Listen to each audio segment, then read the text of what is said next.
안녕하세요. 네. 요 강의 계획서를 일단 보면 강의 계획서가 따로 없죠. 없는 이유가 홈페이지에 들어가면 이게 있다고. 홈페이지에 들어가면 있으니까 일정표가 나와 있단 말이야. 그래서 구체적으로 보면 이제 4월 29일부터 4월 29일부터 이제 일, 월, 화, 수, 목, 금, 토 이잖아요. 오늘이 금요일이지. 29, 30 물론 4월달 이래. 그 다음에 5월 1일 2, 3, 4, 5, 6, 7 그 다음에 8, 9, 10 여기 어린이날이지. 그래서 강의하는 횟수는 10회고 이게 10회짜리고 29, 30 29, 30, 그 다음에 일요일은 안 하고 2, 3, 4, 5, 6, 7, 9, 10 이렇게 끝나는 거죠. 내가 왜 그리냐? 영광을 한번 하려고 그러는 거야. 하려고 그런다고요. 근데 날짜를 보니까 만만한 날짜가 뭐 여기 어린이들 있는 집도 있을 수 있지만 수험생은 그런 거 안 따진단 말이에요. 그래서 요 5월 5일 날이 휴일이잖아요. 그래서 이때 영광을 하려고 해요. 특별한 사정 없으면. 그래서 내가 강의실 일정을 평을 알아보니까 우리가 오전 강의인데 오후에 그 5월 5일 날이 비어 있더라고. 오전, 오후 이렇게 할 수 있게끔. 그러니까 오후에 비어 있으니까 오전, 오후 이렇게 할 생각이에요. 크게 문제 없죠? 그러면 요 날이 영광이다 이렇게 생각하시면 돼요. 일단은 특별한 사정 없는 한 내가 또 강의실 일정 다시 한번 확인하고 또 다시 한번 공지를 할 테니까. 그럼 강의가 언제 끝나는 거야? 9일날 끝나는 거야. 10일날은 강의 안 하고 이런 식으로 하루 땡길 생각이다라는 거예요. 그래서 그러면 하나, 둘, 셋, 넷, 다섯, 여섯, 일곱, 여덟, 아홉, 열 번 이렇게 간다라는 거예요. 이해되셨죠? 상세하지? 그래서 월요일날 영광할 것 같다라고 일단 기억하시고 내가 한 번 더 사무실에 확인하고 그리고 다시 한번 공지해서 정확하게 공지해 드릴게요. 자, 그래서 그렇게 10번 기준인데 이제 그 중에서 오늘하고 내일 두 번에 걸쳐서는 추가 프린트 94페이지 최신 판례 1년치라고 보시면 되겠죠. 작년 21년 5월달부터 최근 4월 14일 가장 최근 판례까지예요. 지금 판례 속보로 나와 있는 게 4월 14일자 판례예요. 그래서 웬만한 최신 판례를 같이 한번 확인해 보려고 하는 거고. 그래서 뭐 이틀 정도면 충분히 커버해서 상세하게 훑어볼 수 있어요. 그렇게 하고 나머지 이제 8번은 이제 그 조문하고 판례를 같이 병행하면서 이 채권 총론부터 이게 진도가 맞춰 있으니 여기에 교재 순서가 돼 있으니까 채권 총론부터 판례를 주로 건드리면서 그다음에 조문도 같이 곁들여 보겠다라는 거예요. 그럼 뭐 실제 시험장에서는 뭐 조문 판례죠. 뭐 조문도 좀 적게 나오는 추세예요. 민법이 난이도가 쉬울 때는 조문을 많이 물어봤는데 객관식 기준으로 물론 법무사 기준으로 최근에는 판례 위주로 주로 많이 물어보고 있어요. 또 판례도 어때?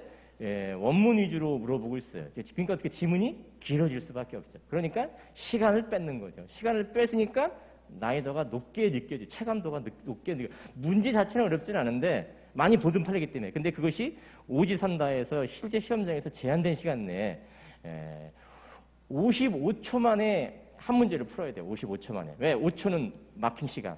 그래서 이게 40문제인데 40분에 이걸 풀어야 돼요. 40문제를. 그러니까 막힌까지 하면 그러니까 빡빡한 거예요. 사실은 만만치 않은 내용이라고. 판례 원문이 길어지는 추세로 시간을 뺏는 그런 시험이기 때문에 변별력 때문에 그런 거예요. 변별력 때문에. 자, 그러니까 공부도 어떻게 너무 쉽게 공부하면 낭패를 본다라는 거야. 좀 시험에 나오는 바운더리는 이건데 요렇게 공부해 가면 낭패란 말이에요. 그래서 어느 정도 범위를 잡아서 공부를 해가야 돼. 그래 물론 시험 범위에 딱 맞춰서 공부하면 그게 최적이지. 근데 그건 쪽집게도 아니고 어렵단 말이에요. 그러니까 어떻게 바운더리를 정해서 공부하는 건데 그게 이제 만만치 않은 거죠. 시간 제약, 여러 가지 여건상 제약 이런 것 때문에. 그러니까 최소의 노력으로 최선의 효과를 얻는 게 뭐 가장 좋은 거죠. 뭐 제가 할 일이 그것인 것이고. 자, 그렇게 일단 보고 그래서 교재는 요 이제 오늘 보충 자료하고 내일도 보충 자료고 그다음에 요 판례집하고 다음에 그 조문집도 오늘도 물론 필요한 부분도 있긴 있는데 다음 시간부터는 꼭 조문집을 조문 자기가 갖고 있는 그 법전이든지 아니면 뭐 이렇게 조문 있죠? 그거 꼭 가지고 다니세요. 같이 필요할 때 언급할 테니까. 그럼 한번 볼까요? 내가 오늘 준비한 파트는 한 50페이지 정도 이제 분량을 일단 준비를 해왔는데 일단 같이 한번 봐볼게요. 추가 프린트 오늘 나눠드린 보충 자료죠. 보충 자료부터 같이 한번 보도록 할게요. 그 1페이지부터 이제 볼게요. 첫 번째 나와 있는 판례 그 제목에서 보면 바로 딱 알 수 있어요.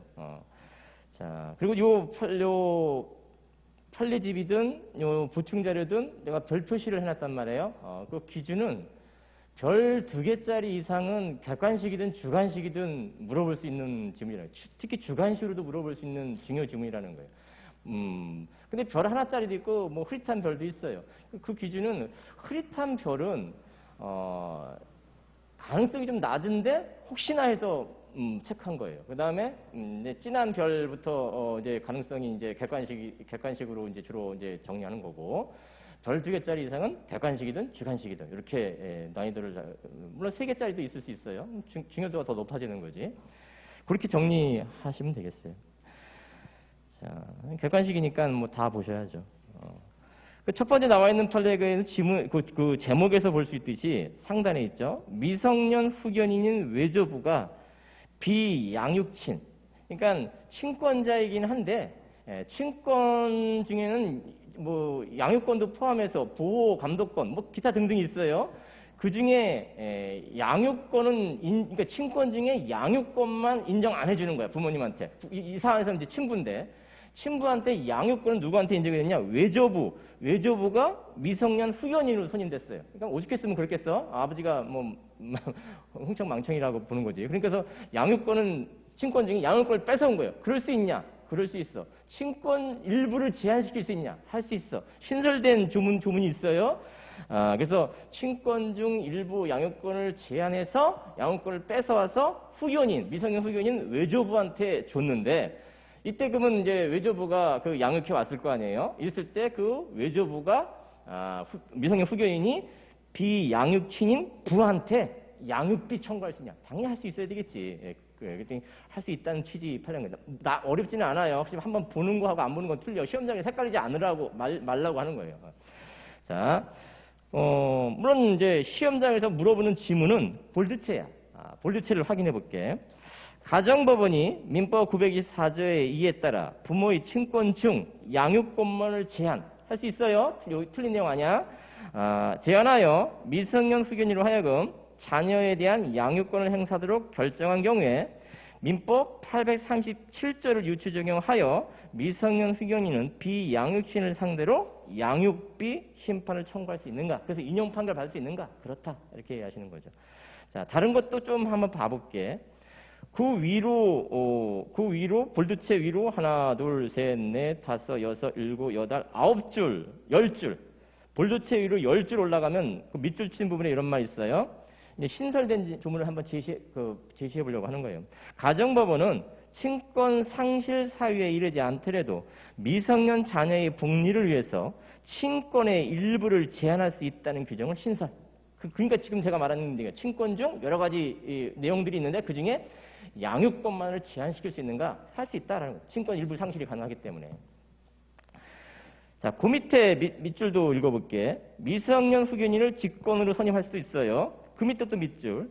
이에 따라 가정법원은 부모가 미성년 자녀를 양육하는 것이 오히려 자녀의 복리에 반한다고 판단할 경우 부모의 친권 중 여러 가지 권리가 있는데 그 중에 자녀의 양육에 관한 관련된 권한만을 제한 가능하냐? 가능하다라는.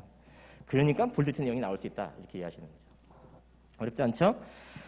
자, 그 밑에 1페이지 하단 쪽에 들어가 있는 판례를 보면 역시 제목으로 먼저 확인해 보면 인적 건물 외벽에 유리에 반사되는 이 흐릿한 별을 쳤죠. 그냥 가능성이 이렇게 높아 보이지는 않지만 혹시나 해서 보는 거다라는 거예요.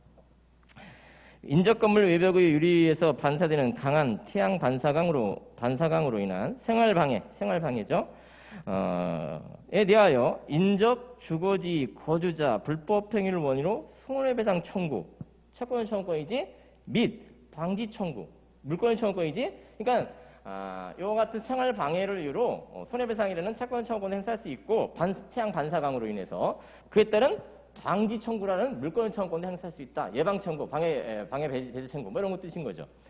자, 이제 뒤로 넘어가 보시면 2페이지를 가 보시면 밑줄 위주로 이제 보시면 되는데 인접토지 외벽이 유리로 된 건물 등이 건축되어 과도한 태양 반사광이 발생하고 이러한 태양 반사광이 인접 주거지에 유입되어 거주자가 이로 인한 시야 방해 등 생활의 고통을 받고 있음, 생활 방해죠 한마디로 을 이유로 손해배상을 청구하려면, 즉 채권 청구를 행사하려면 이런 뜻인 거죠. 그 건축 행위로 인한 생활 방해 정도가 사회 통념상 일반적으로 참아내야 할 정도, 가로 참을 한도. 요걸 다른 표현으로 좀 어려운 표현으로 무슨 표현을 써? 수인 한도 이런 표현을 쓰죠. 그러니까 무조건 청구할 수 있는 것이 아니라 손해배상은 수인 한도를 넘어야지만 청구할 수 있다 이 소리인 거예요. 태양 반사광 채권 청구권 관련해서 그렇죠? 자, 이와 같은 채권 청구권이 있을 수가 있고, 그러니까 무조건 청구할 수 있는 게 수인 한도를 넘어야 된다. 나아가 밑에 밑줄 문단 바뀌는 부분. 태양 반사광으로 인한 생활 방해를 원인으로 태양 반사광의 예방 또는 배제, 이건 물권 청구권이죠.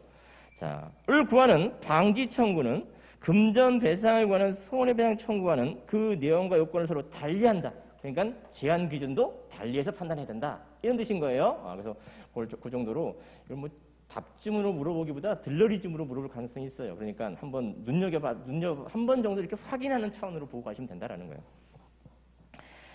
이 페이지 그 중간에 들어가 있는 별 두 개짜리 판례죠. 뭐 객관식으로도 중요하고 주관식으로도 중요하다. 이런 취지로다가 별 두 개짜리 위주로 친 거예요. 자, 이 판례사는 양자간 명신탁이에요. 자, 양자간 명신탁은 유효인 경우도 있고 무효인 경우도 있어요. 부부 명신탁이라든가 종중 명신탁은 유효예요. 하지만 그 위의 명신탁은 무효죠. 양자간 명신탁. 그렇죠? 물론 실명법 시행 전에는 유효였지만 유효기간 경과의 전과 실명되지 않으면 약정무효 등기무효고 실명법 시행 후 양자간 부부 명신탁 종중 명신탁이 아닌 명신탁일 경우는 약정도 무효, 그냥 막바로 약정도 무효, 등기도 무효죠. 그럼 실명법이 언제 시행됐어요? 1995년 7월 1일 시행. 그걸 기준을 알고 있어야 돼요. 그 전에 명신탁 약정인지 그 후에 명신탁 약정인지 따라 결론이 달라질 수 있기 때문에 어쨌든 이건 이제 무효인 양자간 명신탁, 즉 종중이나 부명신탁이 아닌 무효인 양자간 명신탁을 기준으로 말하는 거예요. 그래서 명의신탁은 뭐 유효인 것도 있고 무효인 것도 있지만 무효인 양자간 명의신탁, 명의신탁 약정무효 등기무효로서 양자간 명의신탁, 또 3자간 등기 명의신탁도 있을 수 있어요. 실명법 시행 전이든 시행 후와 관련해서 또 시행 전 3자간 등기 명의신탁은 유효였는데 그러니까 실명법 시행되기 전 명의신탁은 다 무조건 다 유효했어요. 근데 그것이 실명법이 만들어지면서 분화됐어. 유효인 것도 있고 무효인 것도 이런 식으로. 그래서 실명법 시행 전에는 다 유효했는데 이제 3자간 등기 명의신탁을 예른다면 시행 전에는 명의신탁 약정도 무효고 유효고 명의신탁 약정이 유효했는데 그러니까 명의신탁 해지할 수 있었지. 근데 유효기간 경과가 실명되지 안 하면 유효기간은 언제 줬어? 1995년 7월 1일부터 1년 1996년 7월 1일까지. 그러니까 요때 명의신탁인지 요 위에 명의신탁인지 약간 법리가 달라요. 요 이전에는 모든 명의신탁이 다 유효했어. 3자간 특히 명의신탁을 포함해서. 명의신탁 약정은 유효죠. 그러니까 명의신탁 해지하고 찾아올 수 있었어. 근데 유예기한 경각이 실명되게 안 했다. 그러면 약정무효, 등기무효죠. 실명법 시행 후에도 삼자간 등기 명의신탁이 있을 수 있지? 일단 유예기한 있는 표현이 필요 없어. 그냥 약정무효, 등기무효야. 삼자간 등기 명의신탁 관련해서. 기약 명의신탁도 마찬가지야. 실명법 시행 전에는 유효였었어. 그러니까 명의신탁 해지할 수 있었어. 찾아올 수 있었어. 근데 유예기한 경각이 실명되게 안 했다? 그러면 약정은 무효, 등기도 무효인지와 관련해서는 매도인이 선이냐 악인에 따라 달라지는 거죠. 그렇죠? 실명법 시행 후에도 계약 명신탁이 있을 수가 있어요. 약정은 무효인데, 자, 등기도 무효인지는 매도인이 선이냐 악인에 따라 달라질 수 있죠. 자, 양자간 명신탁도 전에 유효였었어. 근데 유효기간 경과하기 전과 실명되지 안 했다? 약정 무효, 등기 무효죠. 실명법 시행 후에도 양자간 명신탁, 무효인 양자간 명신탁이 있을 수 있지? 약정 무효, 등기 무효죠. 근데 부부 명신탁이나 종중 명신탁은 어때요? 이전에 유효였었어요. 해지할 수 있었어. 그럼 이 이후에는 어때? 조세 포탈 목적 없다면 유효 이렇게 한다는 거죠. 부부 명의신탁, 종중 명의신탁. 그렇게 구별하면 명의신탁이 다 풀리는 거예요. 상호 명의신탁이 있을 수 있어. 상호 명의신탁. 구분 소유적 공유관계. 이 전에도 유효, 이 이후에도 유효, 무조건 유효. 그렇죠? 제한도 없어. 그래서 뭐 그런 식으로 정의인데 이건 이제 사안에서 이제 양자간 무효인 양자간 명의신탁을 가정했을 때 명의신탁 약정무효, 등기무효로서 갑이 신탁자, 후탁자 이런 관계를 써요. 이상 앞으로 등기됐다. 실명법 시행 전이라면 명의신탁 약정은 유효죠. 그러니까 명의신탁 해지하고 찾아올 수 있었어. 대내관계, 대관계. 대내적으로는 신탁자가 소유자, 대외적으로는 수탁자가 소유자. 하여튼 명의신탁 해지하면 복귀된 소유권 내에서 말소인이 청구해서 찾아올 수도 있고 아니면 명의신탁 해지 자체로서 채권 청구권으로서 찾아올 수도 있고. 자, 어쨌든 실명법 시행 후에는 약정무효, 등기무효인데 요 수탁자 명의로 되어 있는 부동산을 제3자한테 처분했다. 제3자한테 처분했다. 을 명의로 되어 있는 부동산은 자, 약정무효, 등기무효예요. 약정무효, 등기무효야. 그러면 형식적으로는 요 사람 앞에 등기돼 있지만 실질적 소유자는 이 사람인 거예요. 근데 대외적으로 이렇게 처분하면 실명법 4조 3항에서 이 사람이 보호를 받아요. 선악불문하고.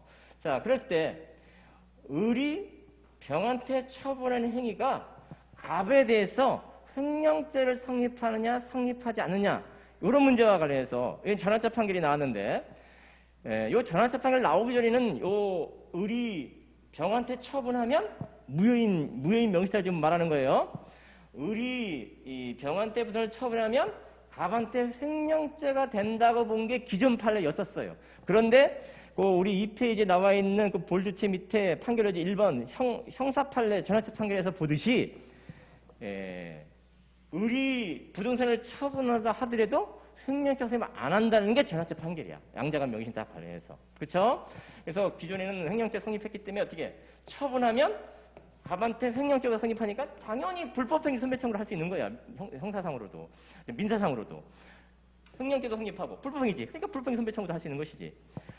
자, 그런데 이것이 횡령죄가 성립 안 한다고 전환차 판결로다가 기존 판례를 폐기했기 때문에 을이 병한테 처분해도 이제는 횡령죄가 성립 안 해요. 형사상으로.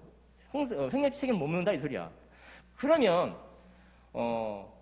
을이 병한테 처분한 것이 형사적으로 횡령죄는 성립 안 한다 하더라도 갑에 대해서 어떤 불법행위에 따른 손해배상 책임 대상은 되느냐 이 소리인 거예요. 즉 을이 병한테 처분하면 무슨 갑한테 갑의 그 권리를 침해하는 의미로서 어떤 손해를 끼치는 게 있냐 이거예요. 그래서 갑이 을을 상대로 불법행위를 이유로 손해배상을 청구할 수 있어요. 횡령죄가 성립한다면 당연히 청구할 수 있는 거야 논리적으로. 그런데 횡령죄 성립 안 했을 때는 어떠냐 이런 거예요. 안 한다는 게 논리적일 수 있잖아요. 불법행위 성립 안 한다는데. 그런데 우리 민사적으로 뭐라고 한다? 횡령죄가 성립 안 한다 하더라도 이렇게 불법행위 손배 청구를 물을 수 있냐? 그렇다. 왜?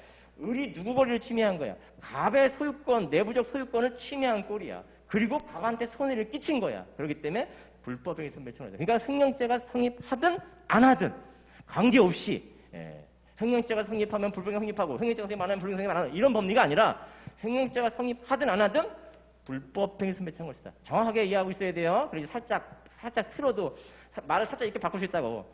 횡령죄가 어렵게 낸다면 횡령죄가 성립 안 하기 때문에 불법행위 성립 안 한다. 횡령죄가 성립하면 불법행위 손배 청구 가능하고 횡령죄가 성립 안 하면 청구할 수 없다. 이런 법리가 아니라는 얘기예요, 제 말은. 그렇죠?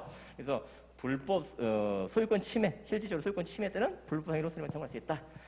이렇게 보시면 행위적 성립 안 한다 하더라도 했든 했든 상관없이 같은 표현인 거야. 그러니까. 그럼 이제 결론적인 내용으로다가 2페이지 상단에 있는 볼드체를 읽어볼게요. 그게 시험 문제지. 나온다면. 그걸 이제 끄트머리 말을 바꾸는 거지.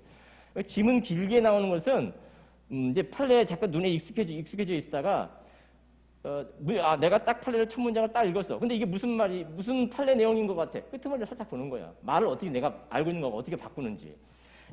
그거 이제 하루아침에 이루어지지 않고 자꾸 판례를 보면서 객관식 문제를 풀다. 객관식 문제 푸는 연습도 필요해요. 그래서 자기 테크닉을 익혀야 돼. 객관식은 테크닉이 좀 필요하거든.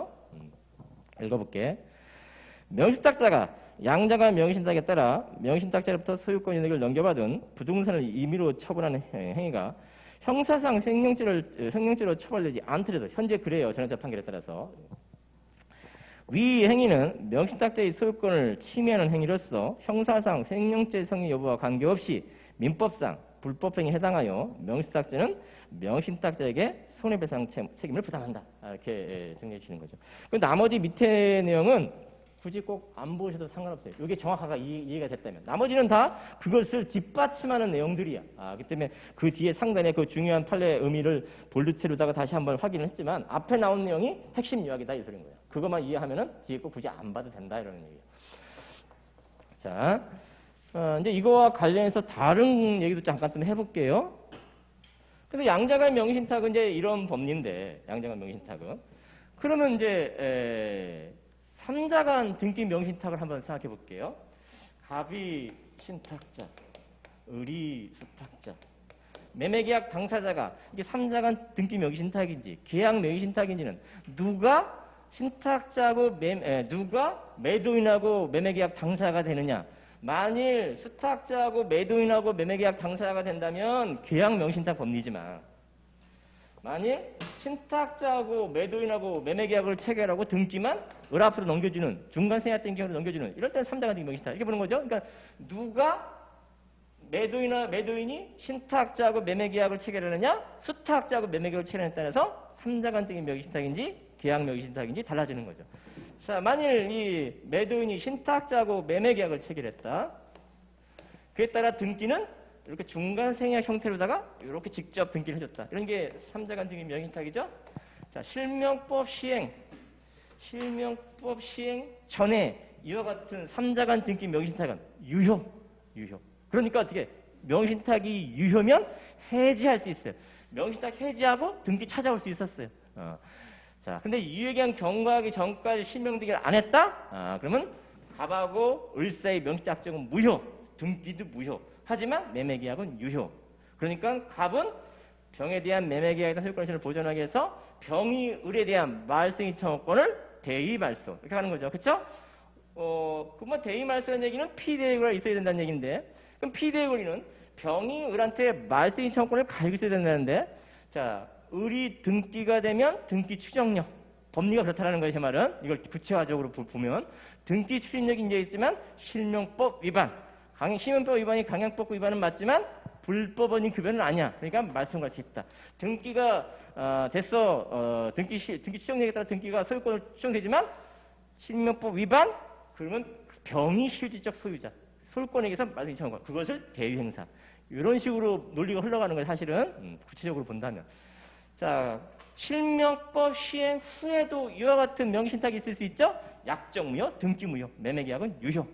차이점 뭐야? 유예기간이라는 표현이 없어요. 유예기간 표현. 그걸 더 구별하는 거야. 이거 실명법 시행 전인지 후인지 물론 날짜상으로도 구별할 수 있지만.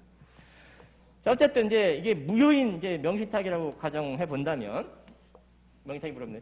자 을이 만일 병한테 처분했다.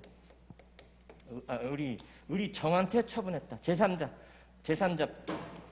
정한테 처분했다. 처분했다.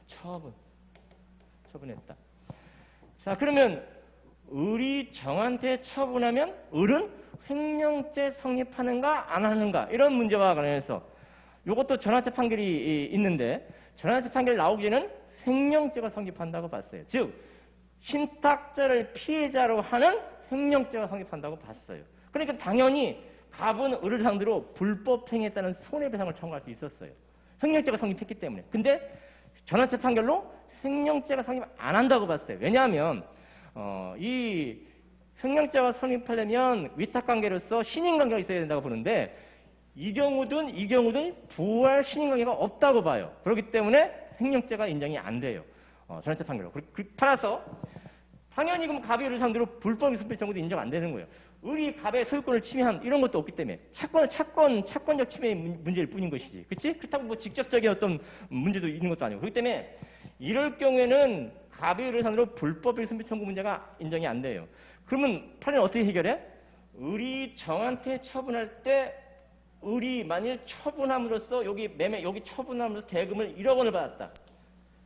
갑이 병한테 목점을 살 때는 6천만 원을 주고 샀는데 의리 정한테 1억 원을 팔았어요. 자, 이럴 때는 의리 갑한테 횡령죄 성립 안 하는데 그렇다고 해서 갑의 의를 상대로 불법 이수필 청구도 안 되는데 이럴 때는 그럼 어떻게? 명신탁 약정 무효 때는 부당이득 반환 문제. 그러니까 부당해서 얼마 청구할 수 있다는 게 판례 입장? 1억 원. 처분한.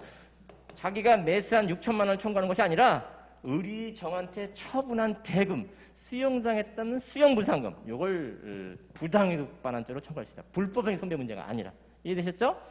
최근 판례. 여기 뒤에 우리 나오는데 이게 만일 매매가 아니라 저당권이라면 저당권과 관련된 판례 있죠? 그때 가서 또 추가적으로 말씀드릴게요. 그때 갑의 의에 대한 명시적 약정 무효에 따라서 부당이득 반환 청구할 수 있는지. 이때 저당권이 돼 있으면은 이게 매매로서 처분하면 대의말소가 안 돼서 손해를 입었다 이렇게 말할 수 있는데 대의말소가 안 되잖아요. 이게 처분하면. 그러면 말소 안 되고 병이 갑한테 이전 못 해주고 그러니까 갑이 손해를 입었다. 그래서 부당이득. 근데 만일 이게 저당권이라면 이 정의 동의를 얻지 않는 한 병이 의뢰된 길을 말소는 못하지만 진명이를 할 수 있죠. 진명이. 즉 병이 의뢰대한 소유권이 청구권, 진전명의 회반 소유권이 물론 이 정의 저당권이라는 부담을 안고 이전받겠죠. 그리고 갑은 병에 대한 매매에 따른 소유권을 보존하기 위해서 이렇게 대위로서 병이 의뢰대한 진정명의 회반 소유권 청구를 대위해서 물론 이 정의 저당권을 부담을 안고 병한테 오겠지. 그리고 다시 이전받는. 그러니까 대위말소가 여기 매매일 때는 대위말소가 안 돼서 손해가 입어서 부당이득. 근데 이게 저당권이라면 대위 진명의가 가능하기 때문에 갑이 어쨌든 소유권을 취득할 수는 있어요. 그렇지만 손해를 입었잖아. 왜? 정의 저당권의 부담을 안고 취득하는 손해를 입었다고. 그러니까 그 저당권 가치만큼의 부당이득 반환 청구할 수 있다. 대위에 따른 진명의가 가능하니까 갑이 손해가 없다. 이런 식으로 문제를 물어본다고. 대위 진명의 회복이나 소유권 청구 가능하니까 갑한테 손해가 별도로 없으므로 갑은 의를 상대로 명시tak정무에 대한 부당이득 반환을 못한다. 이런 식으로 하면 틀린 거라고. 이 저당권으로 최근 판례도 물어보면 나 뒤에 나오는데 지금 미리 여기 관련해서 땡겨서 한번 본 거야. 자, 이게 매매에 따른 이전 등기인지 저당권 설정에 따른 저당권 설정 등기인지를 살짝 구별해서 알아두셔야 된다는 거예요. 법리는 똑같은데 그 물어보는 내용이 약간 다르다라는 거예요. 그러면 이제 계약명신탁을 한번 봐볼게요. 계약명신탁.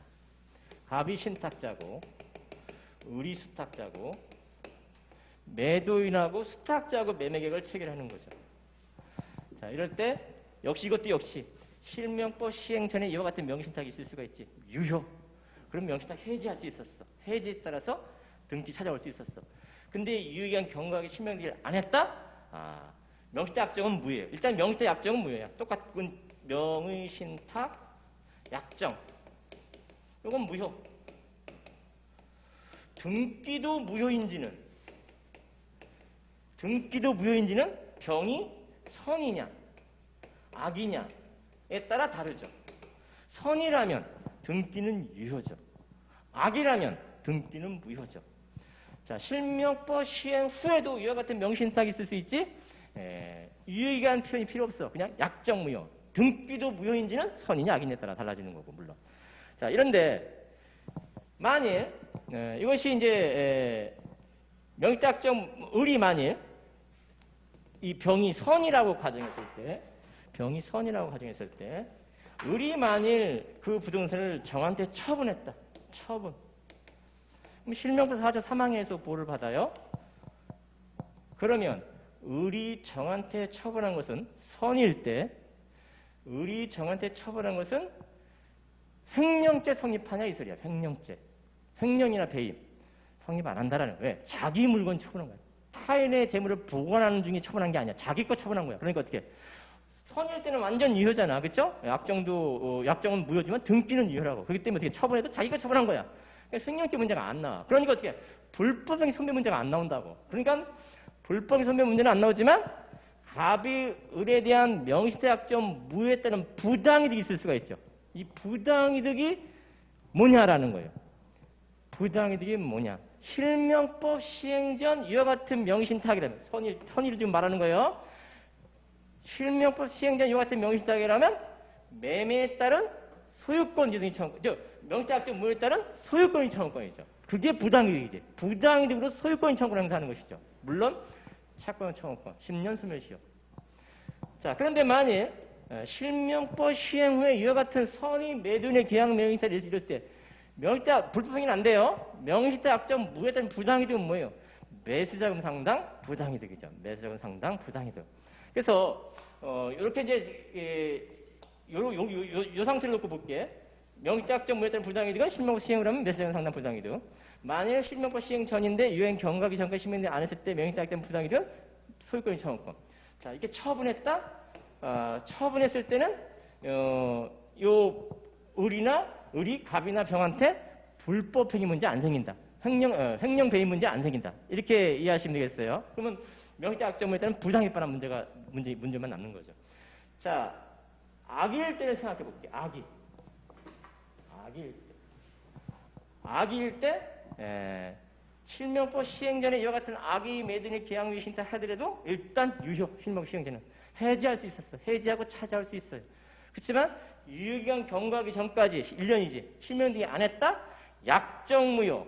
등기도 무효죠. 이것도 무효. 실명법 시행 후에 이런 명시탁이 있을 수가 있지. 유효기간 표현이 필요 없어. 그냥 약정 무효, 등기 무효야. 이해되셨죠? 무슨 말인지? 내가 이해를 시키려고 자꾸 반복해서 설명하는 거야.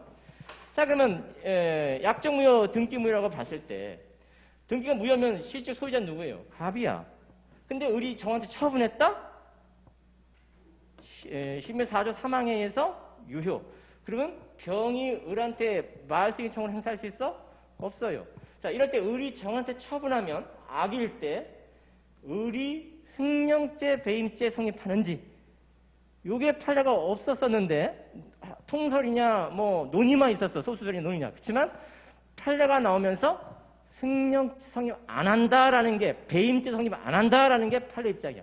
그러니까 어떻게 배임죄든 성립 안 한다라는 거야. 형사상으로. 그건 이제 민사상으로. 요게 이제 우리 민법은 민사상으로 물어보는 거지. 만약 그러면 우리 정한테 처분했을 때 악일 때 횡령죄, 배임죄 성립 안 하는데 그러면 병이 을을 상대로 불법행위에 따른 손해배상을 청구할 수 있는가? 병의 소유권을 침해한 거잖아요. 어쨌든 약정무효, 등기무효면 실질적으로 병이 소유자잖아. 그런데 처분했잖아. 그러니까 병의 소유권을 침해한 것이지. 그러니까 병이 을한테 불법행위에 따른 손해배상 청구할 수 있냐? 이런 문제가 생기는 거예요. 판례는 뭐라 그래? 불법행위, 즉 위법행위는 성립한다. 하지만 소유권 침해이기 때문에. 하지만 병한테 손해가 없다. 손해가 없기 때문에 결국 불법행위에 따른 750조에 따른 손해배상을 청구하려면 요건이 불법행위도 돼야 되고 손해도 발생해야 돼. 근데 손해가 없어. 그럼 결국 뭐야? 불법행위를 이루 손해배상 청구 못한다. 이게 답이 되는 거다라는 거야. 불법행위는 된다. 하지만 손해가 없다. 결국 불법행위를 이유로 손해배상 청구 못한다. 이게 악의 매도인의 계약 명신탁과 관련된 얘기예요. 자, 그러면 이제 명신탁을 통과해 보면 명신탁 관련해서 수탁자가 처분하면 횡령죄 성립하는 것은 이제 없어졌어요. 기존에 뭐 된다 안 된다 되는 것도 있었고 안 되는 것도 있었고. 근데 지금 이제 명신탁은 뭐야? 횡령죄 성립하는 게 찾아보기 어려워졌어요. 수탁자가 처분했을 때 횡령죄 안 한다고 보는 거예요. 근데 딱 하나 있어. 횡령죄가 여전히 성립할 수 있는 게 딱 하나 있어. 그리고 그게 판례 변경이 아직 안 일어났어. 여전히 횡령죄가 성립이 가능한 게 있어요. 그게 뭘까? 부부 명신탁, 종중 명신탁을 생각해 볼 수 있어요. 갑이 신탁자, 물론 이제 양자가 명신탁 중에. 아까 무효인 명신탁에서는 수탁자가 처분해도 횡령죄 문제 안 나왔잖아요. 하지만 유효한 명신탁을 생각해 볼게요. 유효한 명신탁은 종중 명신탁, 부부 명신탁이 있어요. 자, 부부를 생각해 볼게요. 부부 명신탁일 때 수탁자가 재산을 처분했어요. 자, 내부적으로 명신탁이 유효이기 때문에 대외적으로는 수탁자가 소유자지만 대내적으로 신탁자가 소유자예요. 그렇죠? 이럴 때 의리 처분하면 뭐야? 합의 권리를 침해한 거예요. 그러면 의리 횡령죄 성립할까 안 할까? 부부일 때 가능해요. 단 무슨 문제가 있어? 부부 사이 인적 처벌 조각 사유, 친족 상도례. 그렇기 때문에 횡령죄가 성립 요건은 되지만 처벌이 안 될 수 있는 거예요. 부부일 때. 그렇지만 이제 종중을 생각해 볼게요. 종중. 부부가 아니라 종중. 종원. 처분했다. 명신탁 유효예요. 종중 명신탁. 조세파탈 목적 없다면. 그러면 우리 처분하면 갑의 권리를 침해한 꼴이에요. 대내적으로는 신탁자가 소유자, 대외적으로는 수탁자가 소유기 때문에. 그렇기 때문에 이때 처분하면 무슨 문제가 생길 수가 있어? 횡령죄가 가능하다. 현재 판례가 그래요. 그러니까 종중 관련해서는 종원이 처분하면 여전히 횡령죄가 성립하기 가능한 게 현재 판례고 아직 판례 변경 없어요. 이해되셨지? 두 사람 사이에 무슨 친족 상도례 적용돼? 안 돼. 그러니까 어떻게? 처벌이 가능할 수 있다 이 소리인 거예요. 종원이 처분하면. 그러니까 요거 하나 남아있다 생각하시면 돼요. 나머지 명시적 관련해서 다 뭐야? 야당초 횡령죄 성립 안 하든지 아니면 처벌 조각 사유가 되든지 아니면 그런데 요거 종중 관련해서는 처분하면 횡령죄가 성립한다. 그러니까 어떻게 뭐 할 수 있다? 불법행위 손배 청구가 가능하다. 요게 법원행시 21년도 11월 달에 나온 문제 중에 2차 문제 물론 종중을 예를 들면서 처분했을 때 갑의 을에 대한 구제 방법, 뭐를 청구할 수 있냐 이런 걸 물어본 문제가 있었어요. 그 중에 이제 한 쟁점 하나가 뭐야? 불법행위 손배 청구가 가냐 이런 얘기인 거예요. 이해되셨죠? 그래서 참고적으로 말씀드린 것이고. 이번 2페이지 나와 있는 양자간 명신탁 관련해서 이제 결론적으로 말하면 무효인 양자간 명신탁의 수탁자가 처분하면 횡령죄가 성립하든 안 하든 신탁자나 수탁자에 불법행위 손배 청구할 수 있냐? 할 수 있다. 이걸 딱 머릿속에 넣고 있으라니. 자, 3페이지 하단에 가보시면 자, 제목, 이렇게 표시되어 있는 내용 중에 내용이 제목이에요, 제목. 그 밑에 마른 목걸이 있어요. 마른 목걸이 일종의 판시사항으로 볼 수 있는 것인데, 읽어보면 결론적인 얘기죠. 금전 채무에 관하여 채무자가 채권자를 상대로 채무 부존재 확인을 구하였을 뿐, 이에 대한 채권의 이행 소송이 없는 경우에 그 지연 손해금 산정에 대하여 소송 촉진 등에 관한 특례법, 보통 통상 소척법 이렇게만 이해해요. 그에 따른 3조의 법정이율이 적용되는지. 그러니까 3조의 법정이율은 소장 부본 성달일 다음 날로부터 연 12% 지연손해금을 말하는 거예요. 자, 이 지연손해금 청구는 이행의 소를 전제로 하는 개념이에요. 그러니까 이행의 소에 따른 소장 부본 성달일 다음 날부터 연 12% 지연손해금. 이게 이제 소척법의 내용이라고 보시면 돼요. 그러니까 이행의 소가 아닌 채무 부존재 확인의 소송에서 설사 채무의 존재가 인정된다는 선고를 한다 하더라도 그것이 이행의 소가 아니라 부존재 확인의 소에 불과한 것이기 때문에 소척법 법정이율 지연손해금 규정이 적용 안 된다. 이렇게 보시면 되겠어요. 뒤에 넘어가 보시면 4페이지 상단에 볼드체 그게 이제 객관식 문제의 지문이겠죠. 한번 확인해 볼게요. 금전채무에 관하여 채무자가 채권자를 상대로 채무 부존재 확인 소송을 제기했을 뿐 이에 대한 채권자의 이행 소송이 없는 경우, 이게 키워드죠. 채권자의 이행 소송이 없는 경우에는 자, 그다음 문구도 봐주세요. 사실심의 심리 결과 채무의 존재가 일부 인정되어 이에 대한 확인 판결을 선고하더라도 살짝 말을 바꿔서 사실심리 결과 채무 존재가 일부 인정되어 이에 대한 확인 판결을 선고했다면 지연손해금이 적용이 된다. 이렇게 살짝 말을 바꿔서 물어볼 수 있다는 소리야. 그러니까 그 문구들을 좀 봐두시라는 거예요. 이는 금전채무 전부 또는 일부의 이행을 명하는 판결을 선고한 것이 아니므로 이 경우 지연손해금 산정에 대하여 소촉법 법정이유 즉 연시 플러 지연손해금이 적용 안 된다 이렇게 이해하시면 되겠죠. 자, 4페이지 그 상단에 있는 판례로서 이제 제목을 먼저 보면 명신탁 해지로 인한 소유권 청구 양수인이 소유권 청구 사건 하면서 말은 못걸 명신탁자의 동의 승낙 없이 명신탁 해지로 인한 소유권 이전 등의 청구권을 양수받아 청구할 수 있는지. 그러니까 명신탁 해지 이게 해지를 전제로 하는 규정이에요. 그러니까 해지를 전제로 한다는 얘기는 이게 이제 이자간 명신탁을 일단 전제로 생각해 보고 명신탁 해지가 된다는 얘기는 명신탁이 유효하다는 얘기예요. 그러니까 실명법 시행 전 명신탁이든지 그래서 유효기간 경과하기 전까지 사안이었든지 아니면 실명법 시행 전이든 후든 유효한 명신탁이 있을 수 있지 실명법 시행 후에도 유효한 명신탁이 있을 수 있지 종중 명신탁, 부부 명신탁 또는 상호 명신탁 이런 것들이 있을 수가 있어요. 이때도 명신탁 해지에 따른 소유권 청구권 문제가 나올 수가 있다고. 그러니까 여전히 현지에서도 문제가 될 수 있다는 얘기예요, 제 말은. 그래서 명신탁 해지에 따른 소유권 청구 양도할 때 단순히 통지만으로 족한지 왜 소유권 청구권 양도 채권 양도잖아. 그러니까 채권 양도 일반 법리로서 양수인의 그 청구가 가는 대항 요건으로서 통지, 승낙 이런 게 대항 요건인데 일반 지명채권 양도처럼 그러냐라는 거예요. 그러냐라는 거예요. 자, 요걸 먼저 보기 위해서도 그 판례에서도 그렇게 서술해 가고 있지만 먼저 매매를 얘기를 해요. 매도인, 매수인, 매매.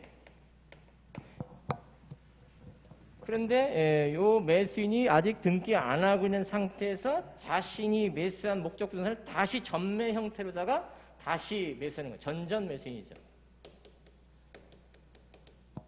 자, 그럴 때 전전 매수인, 이게 미등기 매매라는 얘기예요. 이럴 때 전전 매수인이 매도인한테 소유권 청구할 수 있는 방법은 3자 합의가 있으면 직접 청구 가능해요. 이게 토지거래 허가구역내 매매가 아니라면. 3자 합의가 없으면 어떻게 해요? 대위 청구할 수 있어요. 자, 3자 합의가 있으면 직접 청구. 3자 합의가 없으면 대위 청구죠. 그런데 이럴 수 있지. 매수인이 매도에 대한 소유등 채권, 소유권 이전 등기 청구 채권을 양도하는 방법이 있을 수가 있어요. 자, 이때 양도할 때 소유권 청구 채권이란 말이야. 아, 이것도 일반 채권이니까 채권 양도할 때 통지나 매도인 승낙, 즉 통지로도 되냐 이 소리인 거예요. 자, 매매에 따른 소유권 청구 양도할 때는 일반 지명채권, 금전채권 양도 이거와 달리 단순히 통지만으로 족하지 않고 반드시 매도인의 동의 승낙을 받아라 라는 게 판례 입장인 거예요.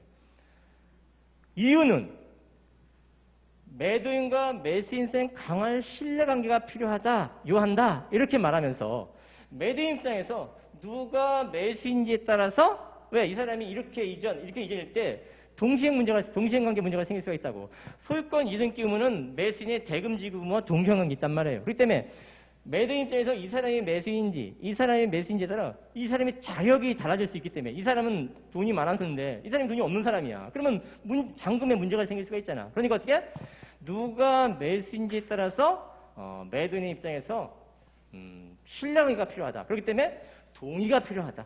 매도인의 동의가 필요하다. 이게 신뢰관계라는 표현을 쓰면서 그렇게 설명을 해요. 단순히 통지만으로 족하지 않고 동의를 요한다.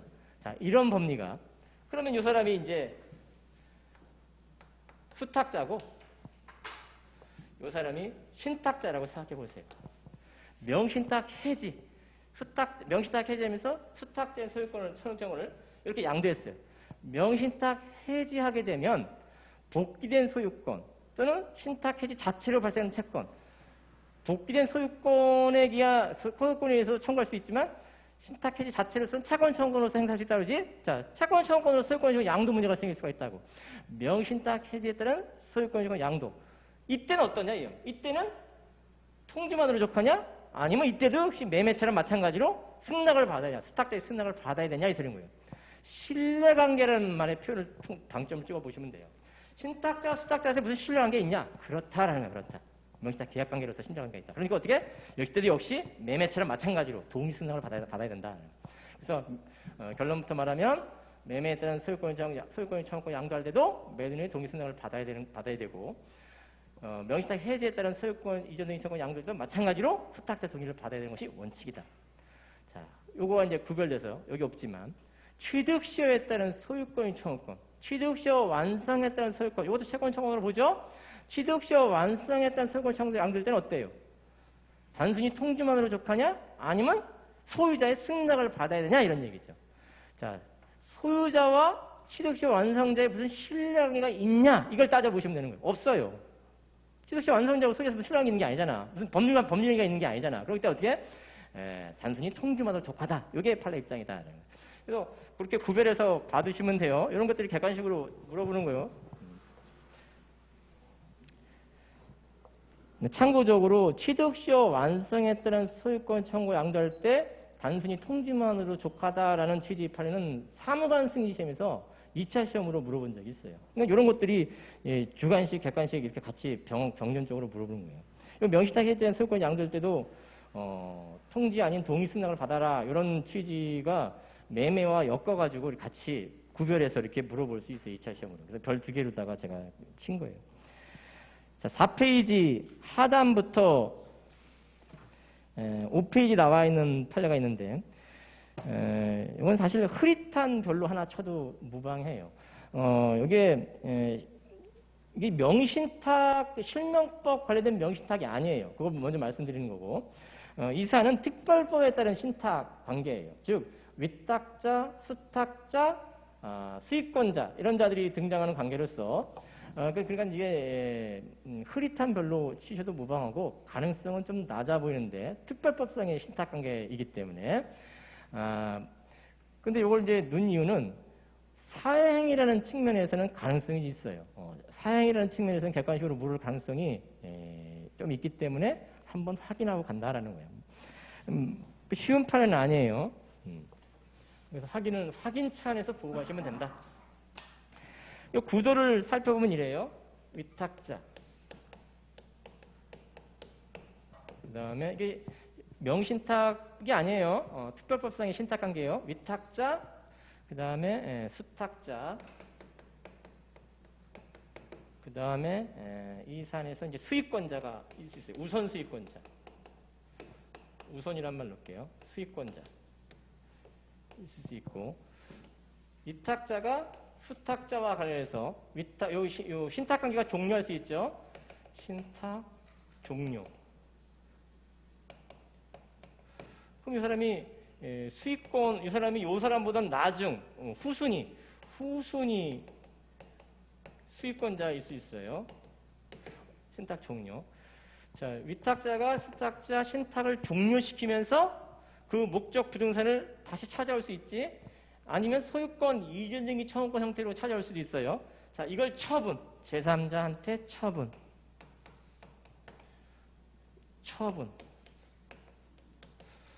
신탁 관계를 종료시키기 위해서 신탁 목적물을 처분하든지 아니면 신탁 종료시키면서 소유권 이전 등기 청구권을 처분하는 형태로다가 처분할 수 있어요. 이때 위탁자의 채권자, 일반 채권자,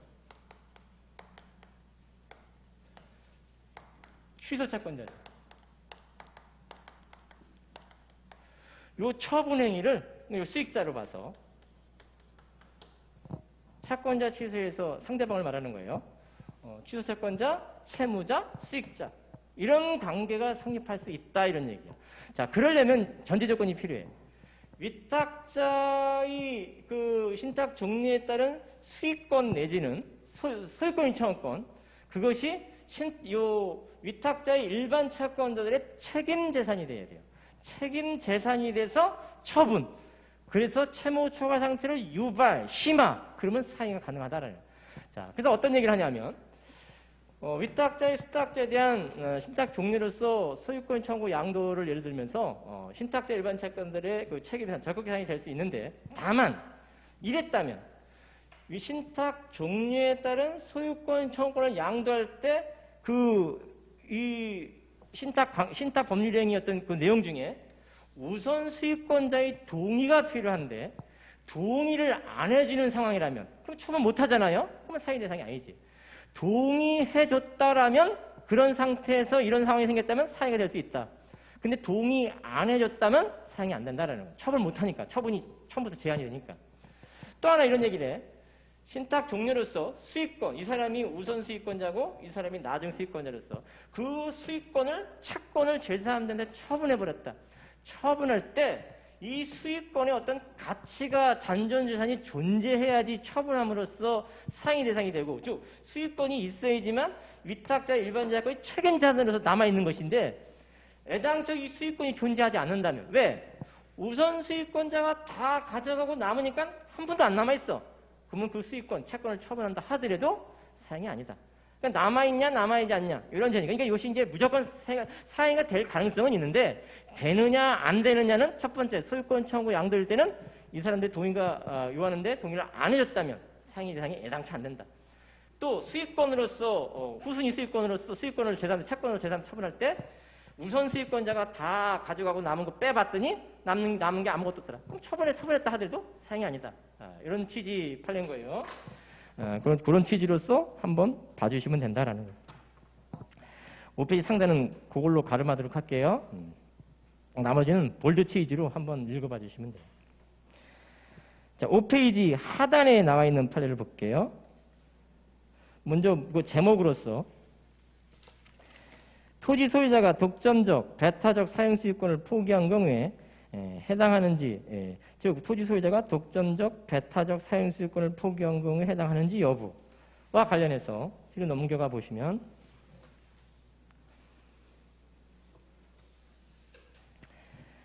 요 관련 판례는 그 여기다 이제 페이지를 한번 적어보세요. 나중에 할 때 관심 갖고 보시라는 뜻으로서 그 판례집 페이지를 제가 알려드릴게요. 이 지금 제가 하고자 하는 판례와 관련해서 그 판례집 우리가 공부할 판례집 12년간 판례집 199페이지부터 200페이지 전원합체 판결이 하나 있어요.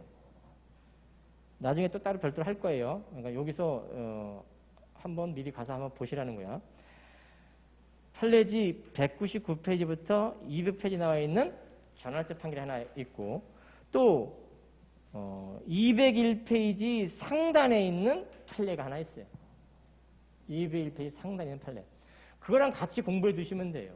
이게 어떤 의미냐면은 전원합체 판결이 주로 이제 객관식으로 자주 물어보는데, 자, 토지 소유자가 사용 수익권을 포기하는 것이 포기 효력이 인정되냐 이 소리인 거예요. 왜? 211조의 민법 211조에 보면 소유권의 내용은 사용 수익 처분 권능이에요. 근데 그 중에서 소유권자가 자신의 사용 수익권을 포기하는 그런 소유권이 인정되겠냐라는 거예요. 물권법정에 반하는 거 아니냐 이런 얘기예요. 자, 판례는 이렇게 봐요. 사용 수익권을 영구히 포기하는 것은 물권법정에 반해요. 그래서 인정 안 돼요. 그렇지만 일시적 포기, 채권적 포기, 물권적 포기 요거는 된다 이 소리야. 물권법정에 반하지 않는다. 그게 판례 입장이에요. 다시 사용수익권을 영구적으로 포기하는 것은 물권법정에 반하지만 211조 위반. 그렇지만 일시적으로 채권적으로 포기하는 건 된다. 또 제한이 뭐가 있냐? 공익을 위해서 포기. 이런 얘기죠. 그러면 일시적 포기가 가능하다. 자, 일시적 포기가 가능했다면 부당이득분한 청구할 수 있는가? 일시적 자기가 포기했음에도 불구하고 부당이득 청구할 수 있는가? 상대방이 목적물을 점했다고 해서 안 된다 이 소리인 거예요. 그렇죠? 자, 공익을 위해서 자기 토지를 사용수익을 일시적으로 포기했어. 근데 다른 사람이 그 목적물을 사용수익해. 그 공익을 위해서. 그러면 그 사람을 상대로 부당이득 청구하지. 안 된다 이 소리야. 자기가 사용수익을 일시적으로 포기했기 때문에. 그렇죠? 자, 그런 취지인 거죠. 자, 공익을 위해서 사용수익을 일시적 포기가 가능하다. 물권법정에 반하지 않는다. 그게 전환차 판결 내용이 일단. 두 번째, 또 전환차 판결 내용이 어떻게 있냐? 자, 그와 같은 상태에서 공익을 포기한 상태에서 포괄 승계인이라든가 특정 승계인한테 그 포기 효력이 유지되는지 그렇다. 자, 아버지가 포기했는데 자식이 그 부담을 떠안냐 이 소리야. 그렇다라는 거야. 그러니까 자식이 나중에 와서 국가를 상대로 그거 아버지가 포기했지만 나한테 효력 없으니까 부당이익분한 청구할게 할 수 있냐? 안 된다 이게. 그게 전환차 판결 내용이에요. 자, 사정 변경 가능한가? 사정 변경 가능하다. 사정 변경을 이유로 다시 원상으로 돌려놓을 수 있는가 했어요. 일시적 포기한 것을 다시 걷어들일 수 있는가? 할 수 있다. 자, 그게 그 전환차 판결 199페이지, 200페이지 나와 있는 판례지 물론 나와 있는 내용이에요. 그게 객관식에서 가끔 물어봐요. 201페이지 상단에 있는 판례는 어떤 내용이냐? 자, 토지 소유자가 건물 소유자라는 특정인을 위해서 공익을 위해서 한 게 아니야. 건물 소유자라는 특정인을 위해서 사용수익권을 포기했어요. 그랬다면 공익을 위해서 포기한 게 아니지? 그러면 승계인한테 효력이 있냐? 그 포기 효력이 있냐? 없다. 이런 얘기야. 특정인한테만 포기한 것이기 때문에. 그렇죠? 그런 취지 판례. 그 201페이지, 판례지 201페이지 나온 판례죠. 자, 6페이지 나와 있는 내용을 가볼게요. 이건 뭐 간단한 거야. 전환차 판결을 이해했다면 어렵지 않아. 사용수익권 포기 가능하냐? 포기 가능하다. 사정 변경 가능하냐? 물론 사정 변경할 만한 사유가 있어야지. 예, 가능하다. 이런 취지 판례인 거예요. 어렵지 않지? 6페이지 그 중간에 나와 있는 별 2개짜리 판례 하나만 더 보고 쉴게요. 그럼 마른 목걸이 판시사항이고 읽어볼게.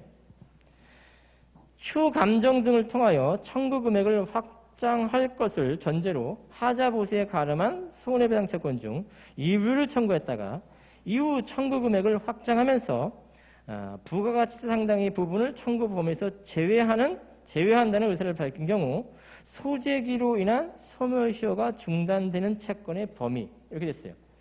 자, 이건 이제 한마디로 말하면 이런 얘기예요.